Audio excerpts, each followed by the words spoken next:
Escape to Freedom.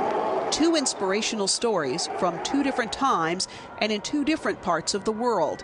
Tonight, we share them with you. This is What Matters.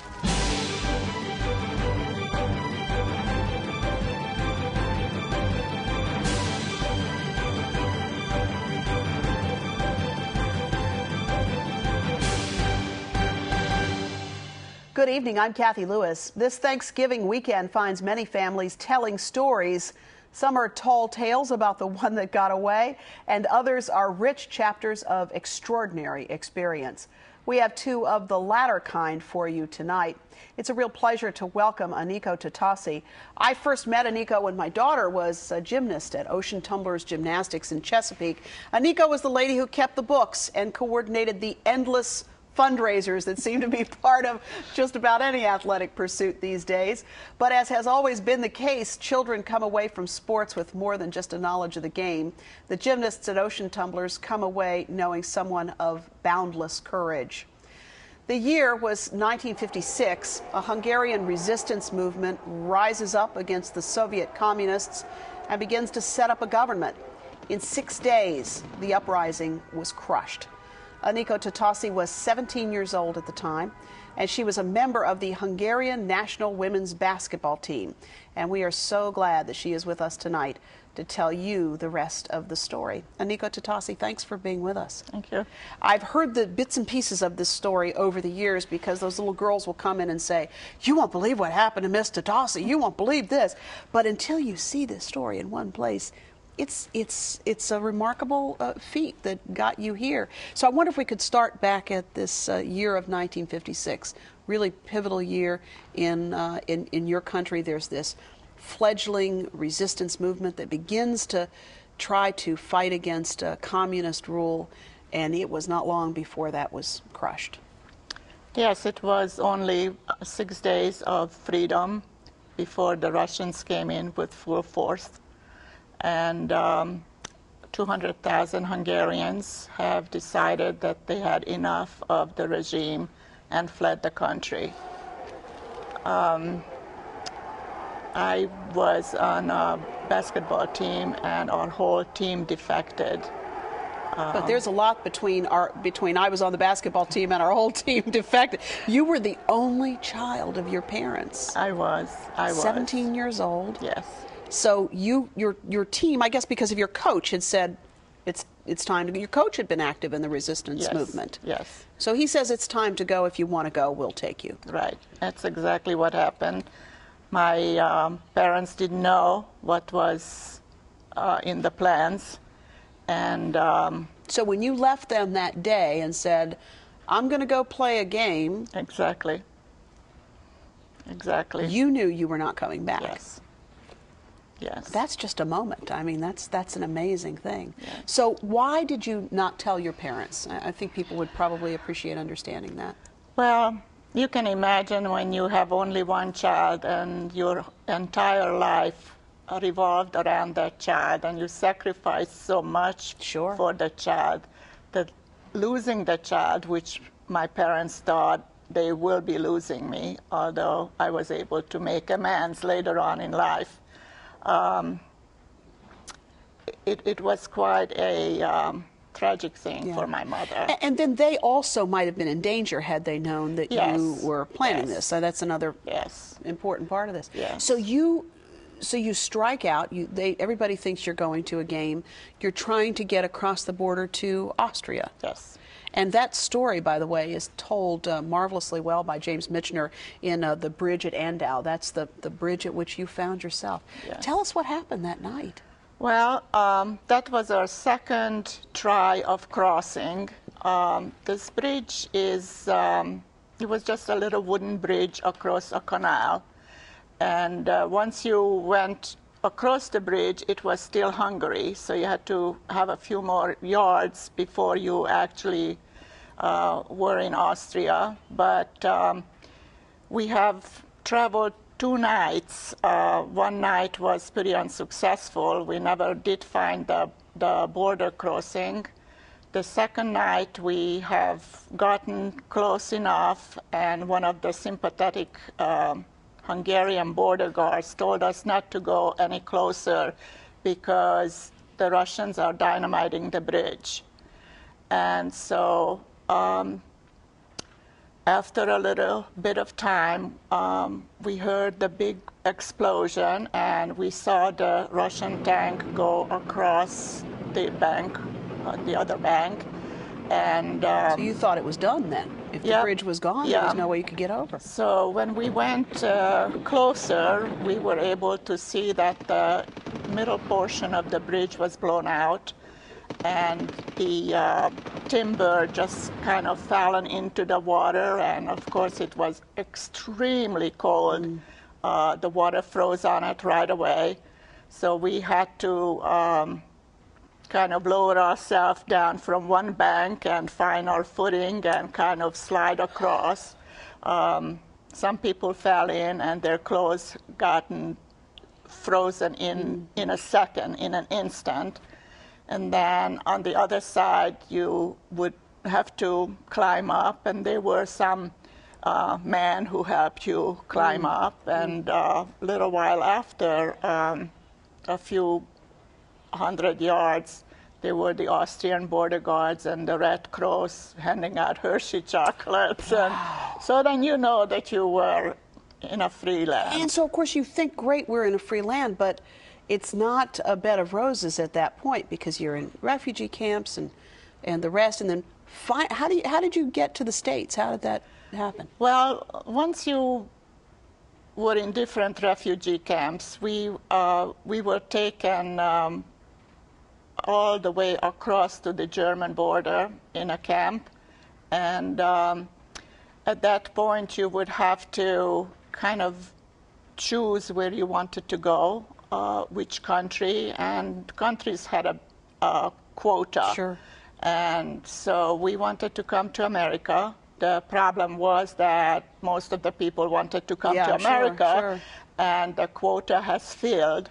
So Vice President Nixon was in the area, and he came back and went to President Eisenhower and Congress to extend the visa, So that's how the you quota. got here. Wow. And so I myself actually came in on the extended quota. Wow.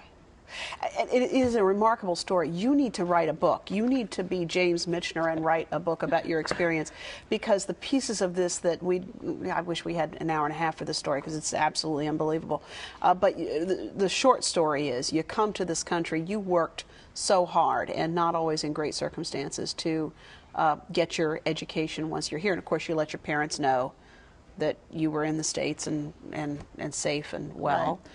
I wrote a letter in the third person when I was in Austria, and I figured that my parents will pick up my handwriting. Interesting. And that's how they knew that I was okay. Oh, my goodness. But I did not want to jeopardize them, so I, made it like I was someone else. And well, your husband as well just had was a part of this story as well. In fact, he was a political prisoner for 6 years. 6.5 years in political prison. Yes. And because of a series of unfortunate circumstances that had to do with politics, and as they often do, missed out on 2 opportunities to compete in the Olympic Games, which was a real heartbreak. It was. He never recovered from it. I'm sure of that. He never recovered. But boy, your story and your family story is amazing, because you work hard, you work with these families, help them raise their children, and you get a scholarship to what, Georgetown, right? It was a smaller school, sister school of Georgetown University, Dumbarton College of the Holy Cross. And I got a sports scholarship, plus I had to coach basketball and physical education and things like that. Yeah. So, but I was really grateful, because that was the basis of my life in this country. And what a life it's been. Degree in chemistry, successful children, and boy, you mean so much to those little kids at Ocean Tumblers. Well, we will continue the story in just a few minutes, but I'm so happy to have you with us tonight. Our next guest's escape to freedom was not by his own choice. He was only 6 years old. Ray Evans' story unfolds in his book, that's called Before the Last All Clear. The sixth child in a family of 10, Ray Evans was born in Liverpool, England in 1933, just as the country was struggling to recover from the effects of the worldwide depression. At the outbreak of war in 1939, Germany was intent on rampaging through Europe, and Britain was squarely in its bombing sights. That's when the British government launched Operation Pied Piper. Its purpose? To evacuate children away from known targets, cities, and ports, and to safe havens in the countryside. Young Ray was evacuated by train at the age of 6 to South Wales, and while he didn't know it at the time, he wouldn't live with his family again until he was 12 years old. Evans chronicles those 6 years away from his family in his book, Before the Last All Clear. Even as a small child, caught up in a war he couldn't understand, Evans developed a fierce tenacity and an unyielding spirit of optimism that stayed with him for life. A life he now enjoys in the United States, in Williamsburg, having retired here with Lillian, his wife of 53 years.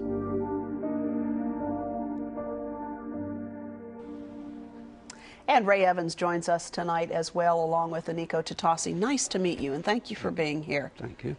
I love the book, Before the Last All Clear. So is this you on the cover? No. It looks like you, though. Looks like you might have looked at that age. You know, these 6 years in the life of a 6-year-old child is a long time. And what I so appreciate about the way you wrote this in the book is that this was not a rosy story always of getting children out of a bombing situation in London. How did it happen for you at the age of 6 that you wound up in this Welsh community as you did? Evacuation wasn't voluntary. I'm sorry, it was voluntary. And my mother and father decided that we should not take any chances and stay in Liverpool, because the big port, and it was on the cards it was going to get bombed. And we were sent to South Wales. Yeah. And at this point in the war, we should note that really bombing was the only way the Germans really had to get to defeat Britain at this point. So bombing was the order of the day. Well, Liverpool was definitely on the cards because it's a vast port. Of course. And they relied on imports from all over the world. So Adolf Hitler thought the best thing to do was get the port out of the way, get right? out of the way. And so your parents decide, you know, we really need to get you to a safe place. Yeah, they didn't have to, but they didn't want to take any chances. Sure. Put us on a train. And so how many families did you live with in the course of those 6 years? 6 altogether. 6? But that was abnormal. I mean, Yeah. normally most of the kids stayed with the one family. Right. How can I say? 99% of the Welsh people that took us in opened their arms to the kids. There were odd ones that took you in just for the money the government paid them, and I was unlucky a few times. Yeah.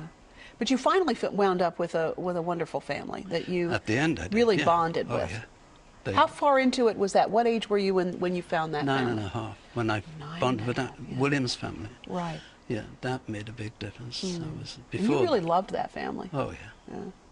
Yeah. The scene is so beautiful in the book is comes at the end of this time when you talk about still being able to see the woman that you lived with for that time. And you really, I guess a small child would, once they found themselves in a comfortable place and so much time had passed. Yeah, it's 6 years of waiting for my mother for so long.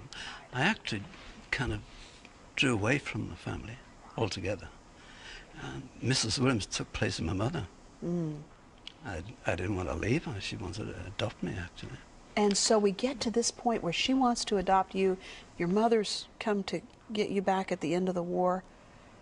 And Mrs. Williams sort of pulls your mom aside and says, look, if he wants to stay, he can stay. And Of course, my mother wouldn't do that. Wasn't going to do that. No, she didn't want to do that. Yeah. So we went back and stayed with my mother's aunt until we found somewhere to live. We had nowhere to live. You write so well about the psychological impact of this on children, because I think so often when we tell this story, we think about, oh, thank goodness the little children were brought to physical safety. That's the way the story is told. That's the way the official story is told. But you write so beautifully, I think, about the psychological impact of this on children. I didn't know that, actually. Do I? Well, when I was starting to write the book, it came about, my daughter asked me to write the book. She knew the stories from a child, and one evening came downstairs, I was telling my granddaughter the evacuation story. She suggested I put it down on paper, the story, so they could be passed on to my grandkids, and it became a life of its own. It became a book. I didn't know it was going to get published. Yeah. And my wife sent it off to a publisher, and that's where and there it is, huh? Now, do you keep up with other children who were in this circumstance over time? No, it's very difficult to find. One or two, but not many now. There's one in there I do. I've met him a few years ago. And does it bring up, what does it bring up for you to think about that time, those 6 years between the ages of 6 and 12? It chokes me up still. Still? Yeah, it was a bad time, but Mrs. Williams really did the trick when I stayed with her. Yeah. Go ahead. She made me the person I am today. Wow. Did you ever see her again after that? No, she died. We went back to see her when I was married with 2 kids were small, 20-something years after the war. And I knocked on the door, and she welcomed me into the house. Very emotional meeting. 6 months later, she died after that. That was like in 1963. Oh, wow. But you did get to see her? I managed to see her before she died. Oh, that's wonderful. When I left, when I got home, her son wrote me to tell me she died, to thank me for coming. And he said, after you left that night, she said, I always wanted to see the Queen, but I've never been able to see her. But I've seen Raymond, so I'm quite happy. Oh, that's wonderful. That's lovely. You know, Aniko, Ray Evans talks about the fact that this is still with him. You know, you can tell that it's still with him. I wonder what that experience is for you. Is it still with you, that cold night and those Very years? much so. You can, you don't have to talk about it in your mind. You relive all the time. That's right. Yeah, it's never going to leave us. I'm sure you agree with that. And I guess in your family as well, your children and your grandchildren want to hear these stories. I mean, they're important in your family heritage. What do they say about this story when you tell it to them? Well, of course, you have to tell it many times because it's very hard for, children to understand this. They haven't gone through anything like this, thank goodness. And it's quite a foreign thought for them. But I'm hoping that they will always remember, and they remember their grandpa too. So. Yeah. And Ray Evans was able to go back and visit with Mrs. Williams. Were you able to get reconnected with your parents? Yes. They came a number of times. They came to the States, and then I have made it a point to bring my children back to Hungary, and both Joseph and Christina, they have been back more than 10 times. Wow. Yeah, because they needed to know where we come from. Yeah. That's kind of and a how tradition. hard it was. I mean, it's really a remarkable story. I don't think in this, we talk a lot about the dangerous world in which we live, and that certainly is true in a lot of ways. But for a small child and for a young woman, I mean, you were 17 years old, for goodness sakes, both of you were really playing a role in some respect in some very significant moments in the history of your countries and in the history of the world in a lot of ways. And I wonder if you ever sort of step back and think about that. I often do, yeah. It was 1940. I was billeted with my brother at first, Frank, for 7 months, and he found another billet. He didn't like the place we were staying in. She was not a nice lady. And I was on my own after that. So I have to learn how to fend. Even at that age. It was tough, but it happened to lots of kids, not just me. See, I think this is always so interesting when you talk with people who've been through something like that. They sort of, at some point in the story, they kind of try to brush, well, it happened to lots of kids. But it's a powerful story for children who need so much at that age, and then to be separated from your brother as well. Very painful and powerful, but at the same time, it also, you're right, I mean, it has to have made you in many respects who you are today. Made very independent, yeah. When you say independent, is it hard to form relationships with people after that? No, oh no, it doesn't bother me that way. No, it doesn't. I think you've got a good sense of humor. It's got me through that. That probably is helpful. You know, I wonder. I'm thinking about the sounds, and we've certainly seen this in England during that time frame. You know, the sounds of the sirens and what have you. And I'm thinking of the sounds that night. Michener writes so well in this book about the hoarfrost on the ground, and when you were talking about how cold that was, boy, you know, you can really feel that. I wonder if there are sights and sounds today that can take you back. There is, yeah. There was one, I'm going back a long time. In the early 1950s, a lot of the factories used the same sirens. And I didn't know this when I came out of the army. I was standing waiting for a bus to go to work. And the siren, it was about 5 o'clock in the morning, and the siren sound, this call the workers in. And I wanted to kind of go down on the floor. I didn't, but yeah, you never forget it. Right. It's inside you. It is, and it really, it's amazing. All of our senses that get activated with this kind of thing. Taste it's really and true. sound, Yeah. I wonder what senses for you, and are there sounds or sights or images that still come up for you, Aniko? Well, I can remember the war, of course, and the sirens when the bombers were coming and everybody had to go underground. I try to kind of put it past me. Sure. I try not to live in the past. Live in the past. Both of you, though, have really done remarkable things with your life in terms of, Aniko, in your case, you know, you learn a language, you go to college, you get this degree in chemistry, and you're writing this book.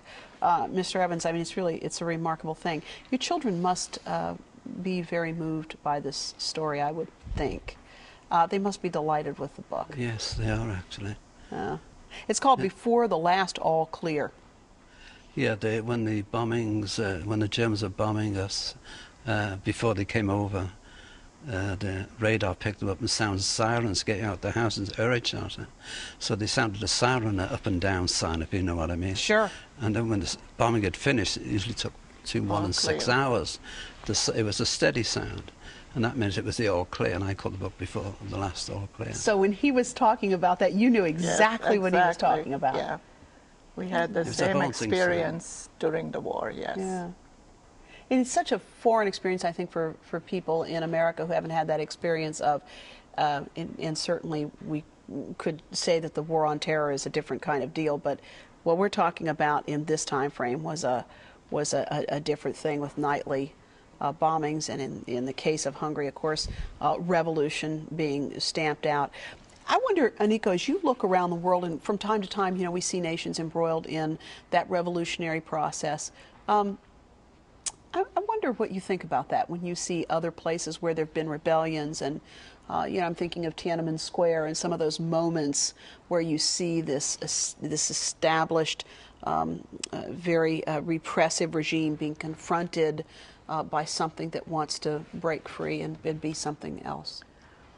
Well, I think human nature, the will to live free and not to be oppressed, lives in everybody. Yeah. And when the time comes, whether it's in China or any place else, that spirit kind of comes out, and you know, some are more successful than others. Sure.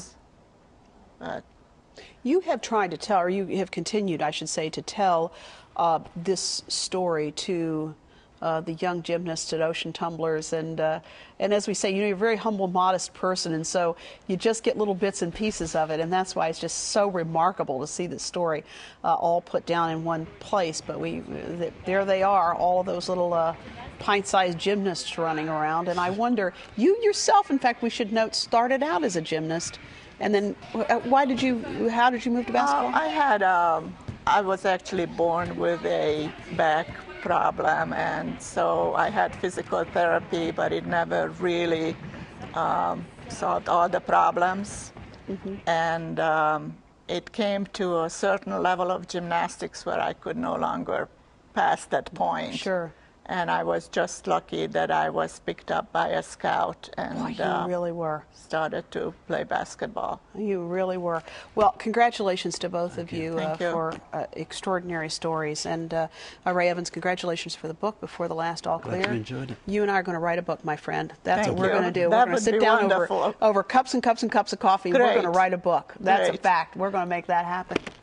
Well, you can imagine that Aniko Tottossy's family and Ray Evans' family are both glad that they have preserved their stories of courage for all the generations to come. In fact, just last week, StoryCorps was doing the same for families all over Hampton Roads. StoryCorps is a nonprofit organization that tours the country in that bean-shaped trailer you're seeing, featuring a recording studio inside it, and every stop along the way, local folks get to tell their stories, all of which are recorded and entered into the Library of Congress. StoryCorps stopped in Hampton Roads this fall and pulled up stakes earlier this month to head to Jacksonville and Houston. Now, if you'd like tips on how to share your own family stories, there are some great ones on their website, which is storycorps.org.